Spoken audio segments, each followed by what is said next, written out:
Bli med og se unboxing og test av Huddly møteromskamera. Et helt spesielt kamera for møterommet, som ikke bare er norskutviklet, men som også lover å være stort nok til å ha plass til alle deltakerne på møtet. Følg med oss. Hei, Alexander her fra AGS.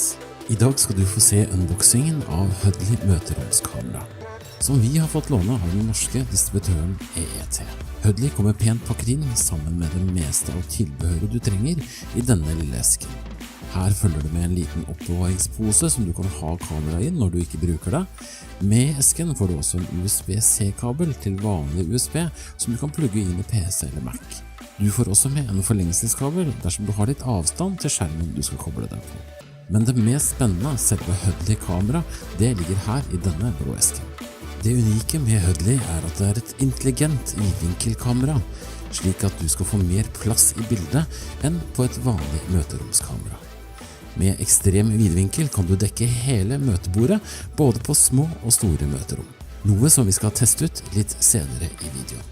Som du sikkert kan se er kameraet lite og nett, og ikke særlig større enn et vanlig webkamera. Huddly har USB-C-tilkobling her, der du kan koble til PC eller Mac-maskinen din. Kameraet har også en justerbar fot, noe som er praktisk og lar deg enkelt sette den opp på møteromsskjermen. Smart og enkelt. Huddly kommer også med et standard skruefeste for kamerastativ, noe som gjør det enkelt å sette det opp på et lite bordstativ, slik som dette, for å gjøre plasseringen enda enklere. Går du inn på nettsiden for å kikke litt nærmere på spesifikasjonene til Huddly, er det verdt å nevne at Huddly har en ultrabred vidvinkellinse som gir deg 150 grader bilde. Kameraet har en 16 megapixel sensor som leverer video i 720p HD, men ikke i Full HD 1080p.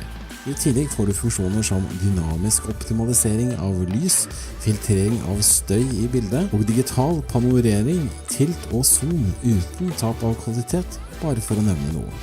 Men hvordan fungerer Huddly som kamera på møterommet? For å teste dette skal vi sammenligne den mot Logitech 920C, en bestselger og et jevnt over godt webkamera for både streaming og møterom. Vi plasserte Logitech-kamera ovenpå Huddly for å få mest mulig samme billedutsnitt til å sammenligne med. Kamera satte vi helt i enden av bordet for å få med oss flest mulig av deltakerne på møtet, og kalte så inn så mange vi kunne til testen. Og her kan du selv se hvordan resultatet ble. Her er det ordinære webkamera, Logitech 920C, og her er Huddly, og som du ser fanger Huddly opp mer av møterommet og flere av deltakerne på møtet.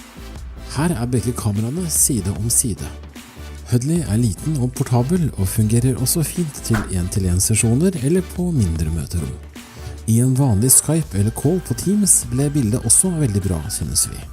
Testobjektet vårt, som fikk være med på andre siden av Skype-samtalen, var godt fornøyd med bildekvaliteten. Huddly er uten tvil et kamera som egner seg godt på både små og store møterom, og får stort sett plass til alle på møtet. Så hva syns du? Kunne du tenkt deg en Huddly på møterommet? Legg gjerne igjen en kommentar i kommentarfeltet. Likte du videoen og vil se flere videoer fra oss? Abonner gjerne på YouTube-kanalen vår. Vi ses i en annen video.